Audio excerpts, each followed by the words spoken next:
시편 91편은 표제가 없습니다. 그래서 저자가 누구인지 정확히 알 수 없지만 고대 유대 전통에서는 이렇게 그 저자를 알 수 없을 때에는 어떻게 이것을 이해하냐면 그 바로 앞편에 있는 그런 시편들의 저자를 그 다음 저자로 연속해서 그 같은 저자다라고 생각을 합니다. 그러니까 이 91편 앞에 90편은 모세의 기도, 그러니까 모세가 기록했다라고 보기 때문에 91편도 역시 이어져서 모세가 기록했다 이렇게 이야기를 한다고 그럽니다.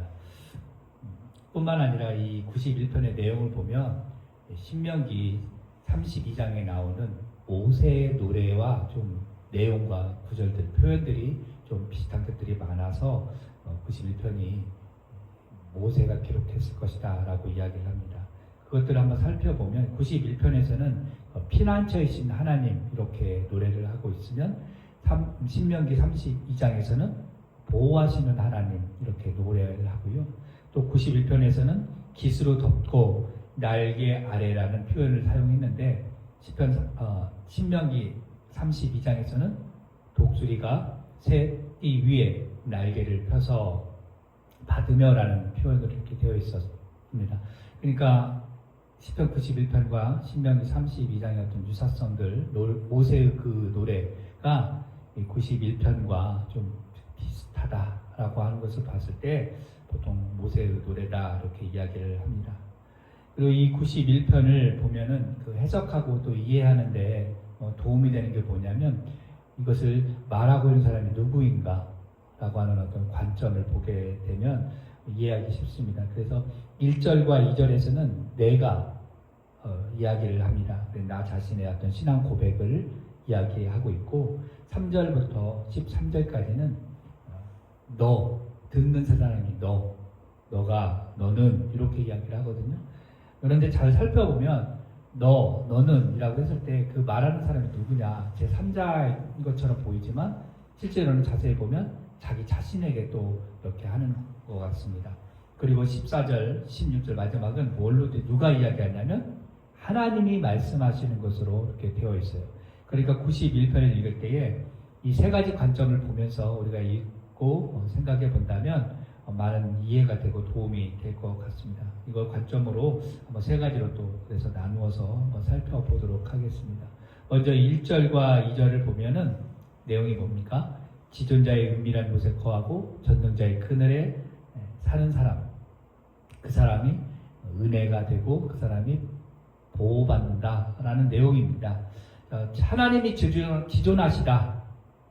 이게 무슨 말이냐? 지극히 높으신 분, 지극히 높으신 하나님을 표현하고 있는 거예요. 이런 다른 표현으로 보면 열왕기상 8장 27절에 이렇게 되어 있어요. 지극히 높으신 하나님 표현할 때 뭐라고 되어 있냐면 하늘과 하늘들의 하늘이라도 용납할 수 없는 분, 하늘과 하늘들이라도 하나님을 용납할 수 없다. 너무나 지극히 높으신 분이다 라고 하는 것을 표현하고 있습니다. 그리고 전능하신 분, 전능자라고 하는 표현은 뭐냐면 말 그대로 못하실 일이 전혀 없는 천지를 말씀으로 창조하신 분 이렇게 설명하고 있습니다. 그러니까 내가 은밀한 곳에 거하고 하나님의 그늘 아래 산다라는 거, 이것이 나에게 복이 된다, 은혜가 된다라고 하는 거예요. 하나님의 백성이 살다 보면, 이 세상에 살다 보면요, 고난을 겪게 돼요. 그렇죠? 어려운 시험이 올 때도 있습니다. 그때 하나님께 잠시 머물고 잠깐 방문하는 그런 경우가 있어서는 안 된다라고 이야기하는 거예요. 무슨 말이냐? 여기에 은밀한 곳에 거주하고 그늘 아래 산다라고 하는 것은 잠깐이 아니라 평상시에 우리 가운데 하나님의 그 품 안에 우리가 거한다라는 거예요. 즉 하나님과 늘 친밀한 관계를 유지한다라는 거예요. 고난이 오곤 어려움이 올 때만 잠시 하나님 제가 피할게요. 대피소 같은 그런 역할을 하는 게 아니라는 거예요. 그렇다면 하나님의 그 은밀한 곳 그리고 하나님의 그늘이라고 하는 표현이 도대체 어디를 이야기를 하느냐? 성경이 오늘은 정확하게 이곳이다라고 말은 하지 않지만 이 성경을 읽는 유대인들은 이곳이 어딘지를 알았어요. 이게 어디냐면 바로 성소를 이야기한다는 거예요.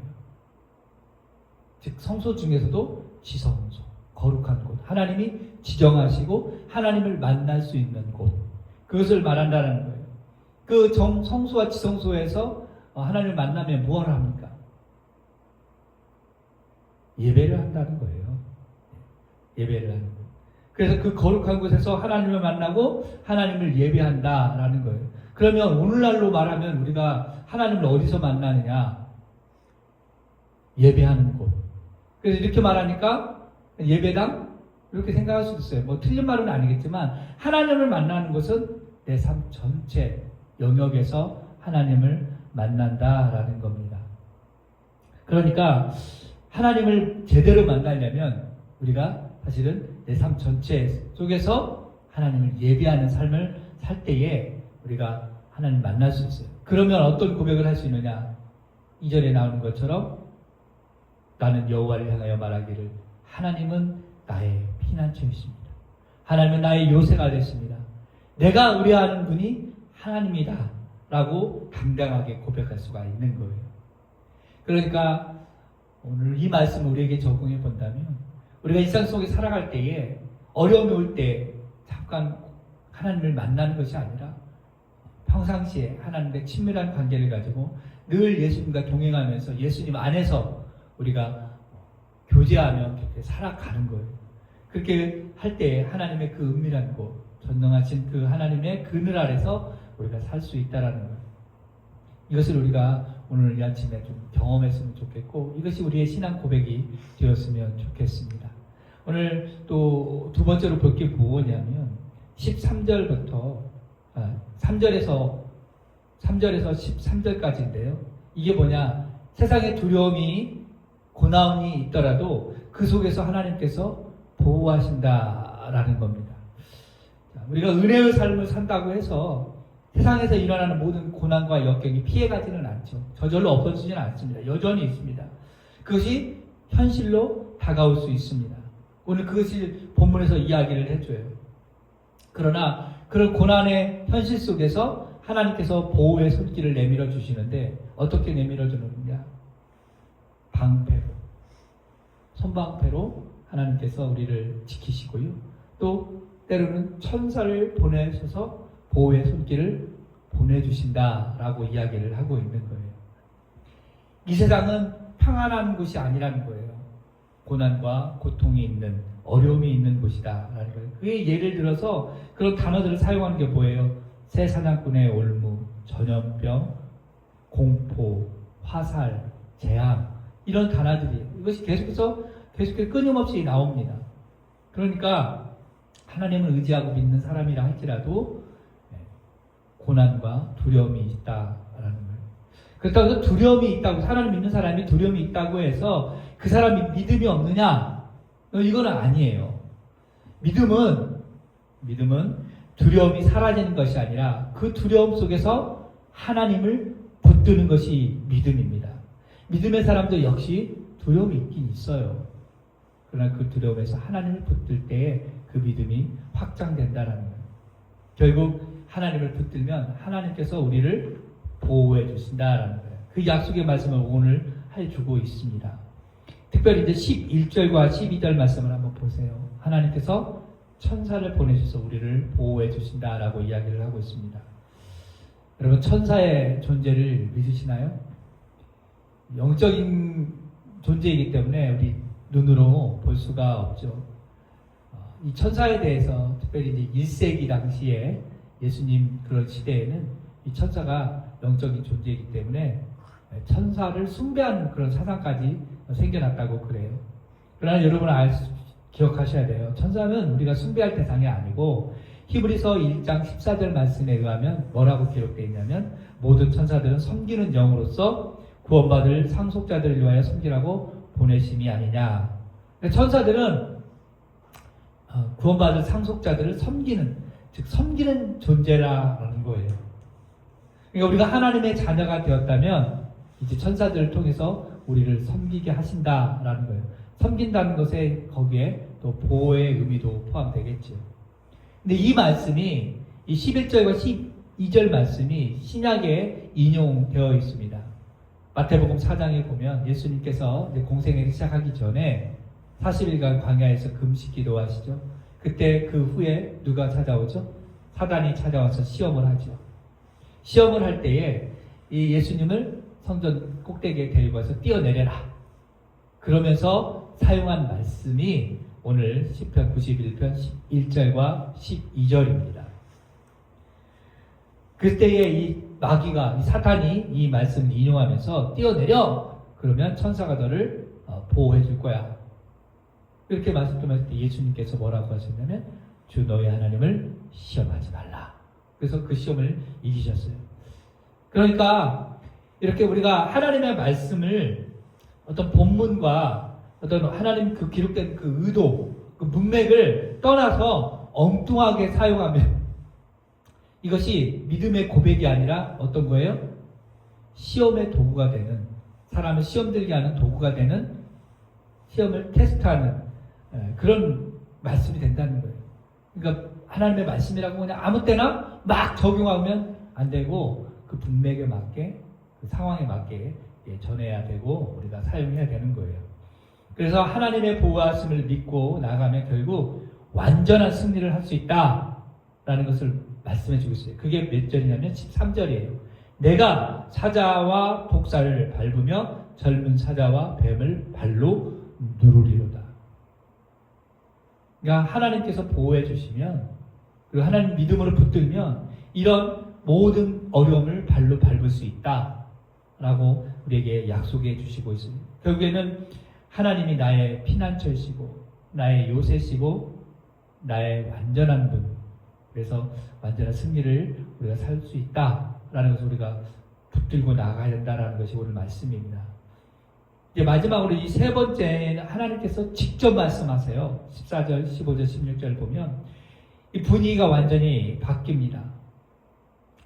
하나님 직접 말씀하시는데요. 그거 뭐라고 말씀하세요? 그가 나를 사랑한즉 내가 그를 건지리라. 그가 내 이름을 한즉 내가 그를 높이리라. 이렇게 말씀하세요. 여기에서 하나님께서 우리를 보호하시는 이유가 나옵니다. 우리 하나님이 우리를 보호하시는 이유는요, 우리가 하나님을 사랑하기 때문에, 우리가 하나님의 그 이름을 알기 때문에 그렇다는 거예요. 여기서 안다라는 것은 뭐냐면 지식적으로 단순히 아는 것이 아니라, 어떤 정보를 아는 것이 아니라 하나님의 그 성품을 내 삶 가운데에서 적용하면서 그 성품, 하나님의 그 신실하심, 전능하심, 거룩하심을 정확하게 체험적으로 안다라는 거예요. 그 이름을 안다는 거예요. 그래서 하나님이 우리를 보호해 주신다라는 거예요. 그래서 세상 살아가면서 두려움을 느끼고 또 힘들고 어렵고 그럴 때에 우리가 보호받는 방법은 뭐냐? 하나님 안에 거하는 삶을 사는 거다라는 거예요. 만약에 하나님께서 지금 저에게 물어보신다면, 야, 너 지금 어디에 거하고 있니? 너의 진짜 피난처는 무엇이냐? 이렇게 물어볼 때 우리가 뭐라고 대답할까요? 야, 너 고난당할 때 잠깐 피해서 나에게 오지 말고 나의 안에 삶의 터전을 펴고 영원히 나와 함께 친밀하게 거하면 안 되겠니? 하나님 이렇게 질문하실 수 있다라는 거예요. 그럴 때 그런 질문을 받으면 우리가 어떻게 대답을 해야 될까요? 1절 말씀을 대답을 하면 되겠죠. 내가 지존자의 하나님의 은밀한 곳에 거하고요, 전능하신 하나님 그날에 살며 하나님은 나의 피난처이십니다. 나의 요새이십니다. 내가 의뢰하는 분은 오직 하나님입니다 라고 당당하게 믿음으로 고백할 때 하나님이 기뻐하신다라는 거예요. 이렇게 하나님을 사랑하고 또 하나님을 제대로 안다면 하나님께서 은혜를 베풀어 주십니다. 그래서 그 약속의 말씀이 오늘 15절부터 나오는 거예요.